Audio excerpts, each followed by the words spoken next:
Merci, monsieur le professeur.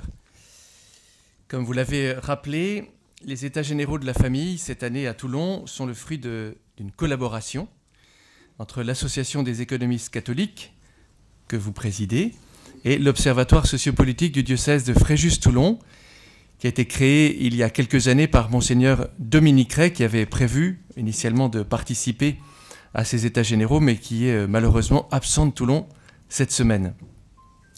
Il s'associe donc à cette démarche, faisant partie de ces nombreux évêques qui se sont engagés fortement pour défendre la famille cette année à l'occasion de ce projet de loi sur le mariage pour tous. Ayant donc déjà travaillé avec l'Association des économistes catholiques à l'occasion de ce colloque sur la crise financière, au mois d'octobre 2011, il nous a paru intéressant de nous pencher sur ce sujet si important et déterminant de la famille. Les événements récents, notamment ce projet de loi sur le mariage pour tous, nous ont montré combien ce thème, toujours d'actualité, méritait d'être approfondi et étudié dans le cadre de notre colloque. Notre démarche vient montrer combien il est fondamental de ne pas en rester au slogan superficiel. La famille mérite une réflexion approfondie et le mouvement né à l'occasion de cette grande manifestation du 13 janvier dernier à Paris ne peut pas se réduire à un mouvement de rue surfant sur une vague de mécontentement. Au mois de septembre dernier, l'Observatoire sociopolitique lançait le collectif Tous pour le mariage, ainsi qu'une grande pétition pour demander la tenue d'un débat démocratique sous la forme, par exemple, d'états généraux sur le mariage, la filiation et la famille ou la précarité familiale, dès lors qu'il n'était pas prévu qu'il puisse avoir lieu en dehors du Parlement. Près de 180 000 signatures ont été recueillies depuis, plus de 60 000 courriers envoyés aux élus.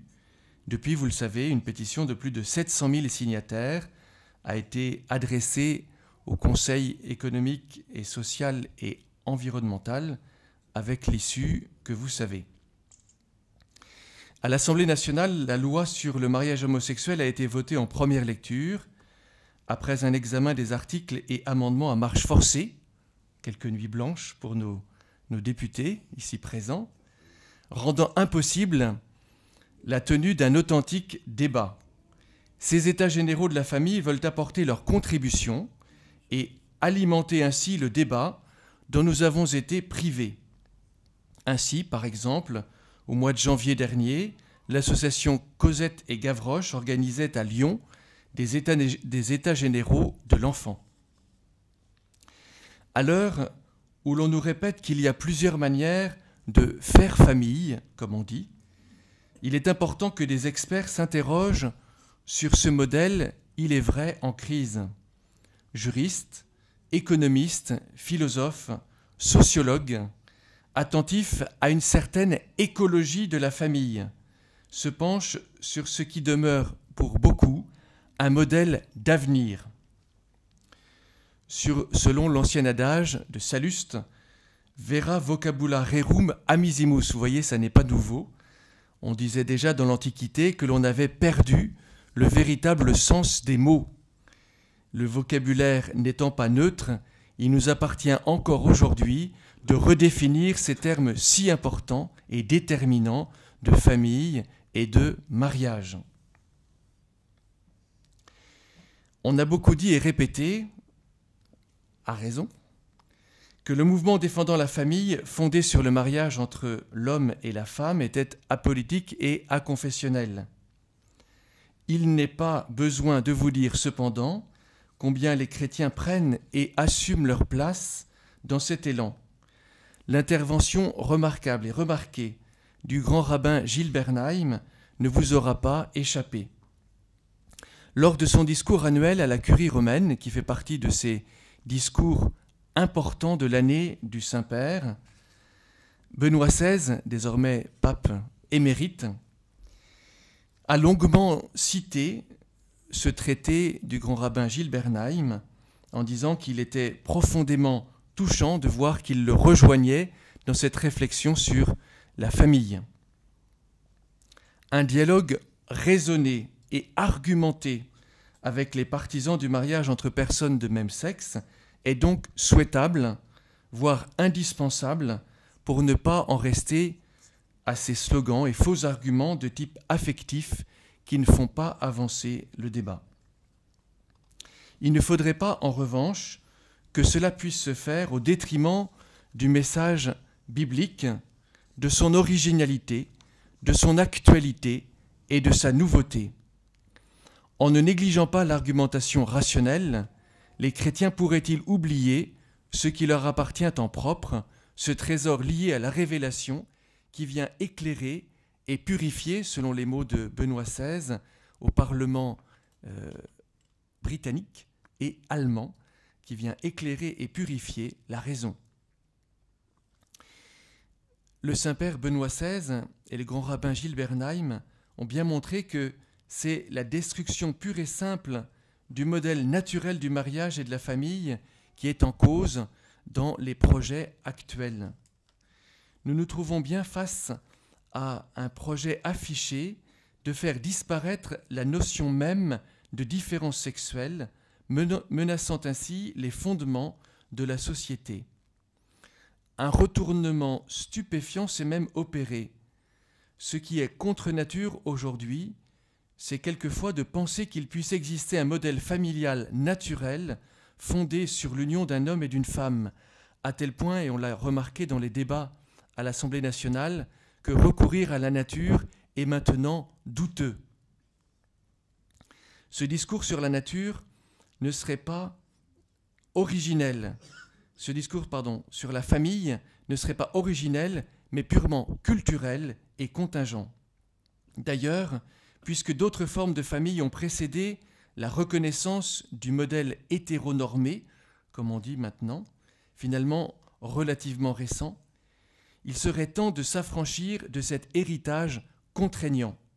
Héritage, et c'est bien là que réside la difficulté, héritage biblique, pour lequel la complémentarité homme-femme est un principe structurant dans l'organisation de la société.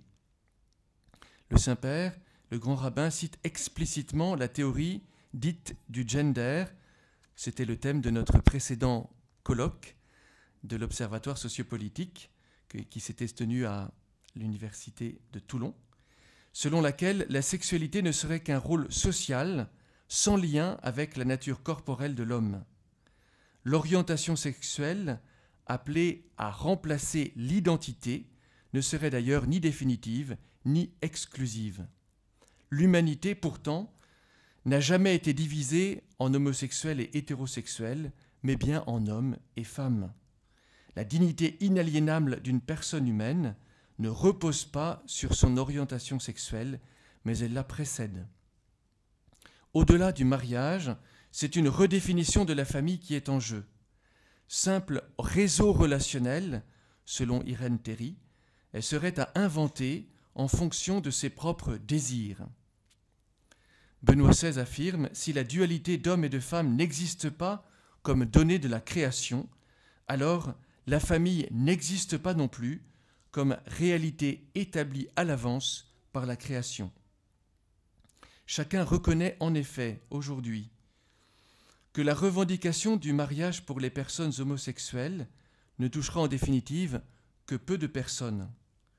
Le combat consiste d'une part à démontrer que le modèle de la famille père, mère, enfant serait dépassé, qu'il s'agirait désormais d'une réalité polymorphe, et d'autre part que la différenciation sexuelle ne constituerait pas une réalité de nature, mais bien plutôt de culture.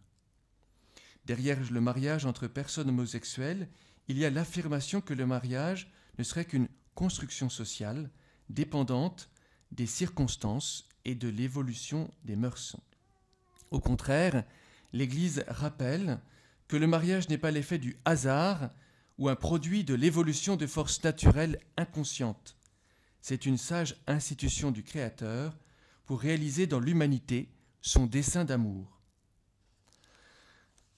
Enfin, et on le voit à travers le grand mouvement qui s'est levés à l'occasion de cette manifestation du 13 janvier, on peut relier ce désir de défendre le mariage et la famille à une certaine conception de l'écologie de l'homme et de la famille. En effet, le livre de la nature est unique et indivisible, qu'il s'agisse de l'environnement, comme de la vie, de la sexualité, du mariage, de la famille, des relations sociales, en un mot, nous dit le pape Benoît XVI, du développement humain intégral.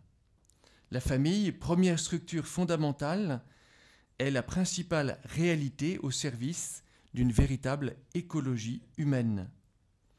C'est là que la personne apprend à se respecter et se découvre comme être de relation, être pour autrui, comme on dit, appelé à s'enrichir dans l'amour et dans le don de soi.